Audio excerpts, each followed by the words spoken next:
Now, we continue our series Inside Kenya. The World Bank says Kenya is growing faster than any other sub-Saharan African nation. But there is one major impediment to the country's continued growth. Tonight, in partnership with the Pulitzer Center on Crisis Reporting, special correspondent Nick Schifrin and producer Zach Fannin examine the reality of Kenyan corruption. In Kenya, even the world's fastest men can't outrun corruption. The Rift Valley is known as the Valley of Champions.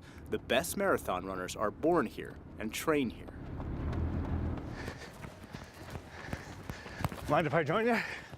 Hilary Kaplimo runs 3 times a day. He's tireless and fast. He averages about 4.5 minutes a mile. It's tough to keep up. Oh, he's good.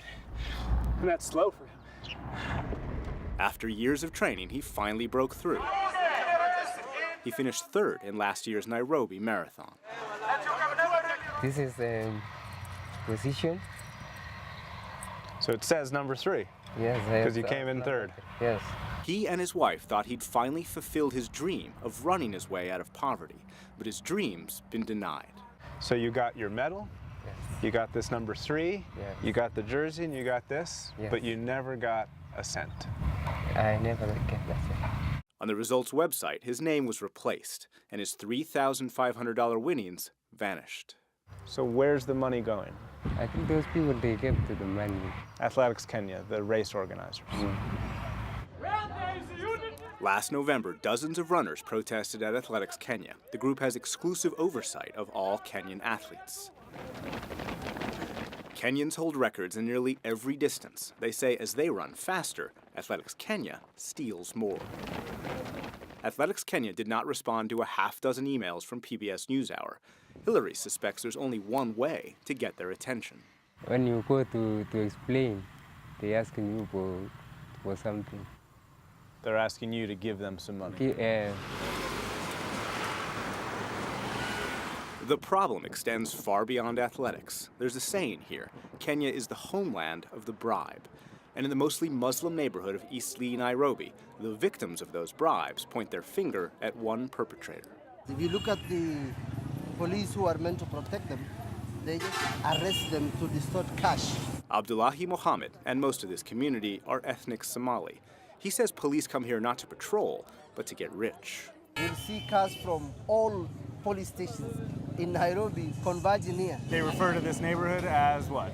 ATM machines. As an ATM machine. Because they take so much money. They take so much money. Police officers, when promised anonymity, admit they're more focused on keeping the cash than keeping the peace. How were police officers extorting people in Eastleigh? The little money that you are paid as salary cannot cater for you and your family. So if somebody gives you some amount somewhere, you have to take the money. And then you forget about work. Is this corruption being practiced by so many police officers in so many different areas? Of course. It's right from the junior officer to the highest. And the problem is when police are for sale, criminals buy their freedom. A criminal can come, do anything that they want, they go free. You'll pay, and you go free. And while police let criminals free, they arrest anti-corruption campaigners like 32-year-old Boniface Mwangi. Why are we being arrested for fighting corruption? In a country where activist is a dirty word, Mwangi is a fearless, relentless firebrand. The corruption in this country starts from the presidency to the judiciary to the legislature. So all arms of the government are rotten. We are here today because the people we elected are thieves. He is a former journalist whose political activism is often a performance. He covered pigs with fake blood outside Parliament. Pigs are selfish. And our members of parliament are like pigs. If you steal a lot of money, you go into politics and you buy yourself immunity. You can get away with anything in this country, provided you have the money to buy your way off. Every sector in this country is affected by corruption. He might be considered over the top, except what he's fighting is so outrageous. Last year, school kids protested when a landowner confiscated their playground to build a parking lot. They tear gas innocent kids. who wanted to access their playground. Other countries have mafia. In Kenya, the mafia have a country. The wealth gap here makes the corruption more egregious. According to one study, Kenyans pay on average 16 bribes every month. And in a city where the bus fare is less than $1 a ride, members of parliament here make 188 times the average salary, which is the equivalent of a member of the U.S. Congress making $8.5 million every year. The moral authority of this regime to do anything about corruption is zero. We've never had that before. What do people know you as? The anti-corruption guy. John Gathongo knows better than anyone how a government becomes corrupt. He was the former government's anti-corruption czar who became a whistleblower. He says today's corruption is getting worse. The corruption we have now poses an existential risk to Kenya.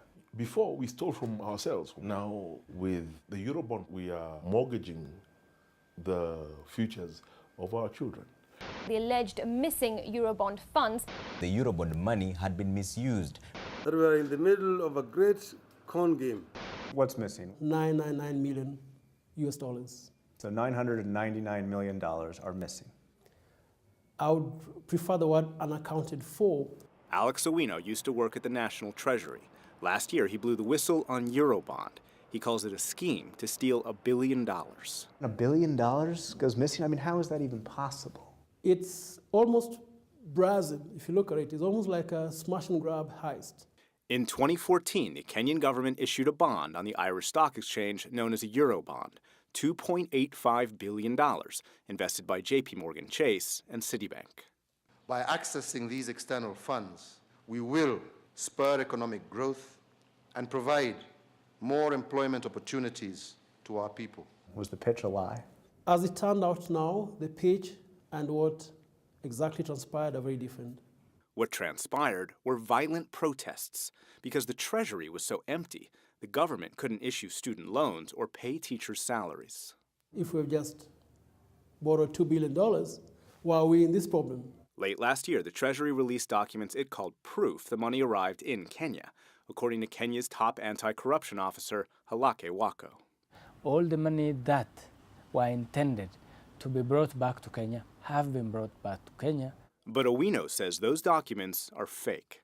The invoice numbers seem falsified. For instance, start at number 25. The second one is going the wrong way. And the third one is number 25, which is the same as the first one. And another document is redacted, hiding the recipient of the money. It actually casts doubts immediately on whether they're authentic or not. How do you investigate the government when it is the government that is allowing you to keep your job and that is funding this organization? Thank you very much. We are investigating government projects on a daily basis. It is our responsibility to investigate the government. President Uhuru Kenyatta has denied wrongdoing, and he threatens anyone who accuses him of corruption without proof. If you make accusations and fail to prove them, you too will also be held accountable. Thank you very much. The threats are effective.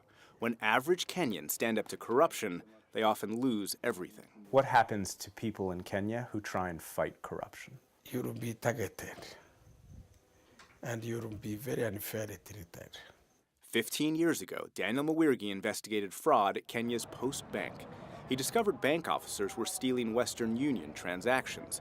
But when he reported the crime, he says his bosses colluded to frame him with the very crimes he exposed. The fraudsters were within. You found these fraudulent transactions. Yes. And you investigated them. I investigated them. And eventually, they would charge you. With the same. With the same exact thing. Yes. It took him nearly 2 years to clear his name. By then, he'd lost his job, health, and reputation for good. My father was alive that time. He has died thinking that I am a thief. My mother was alive.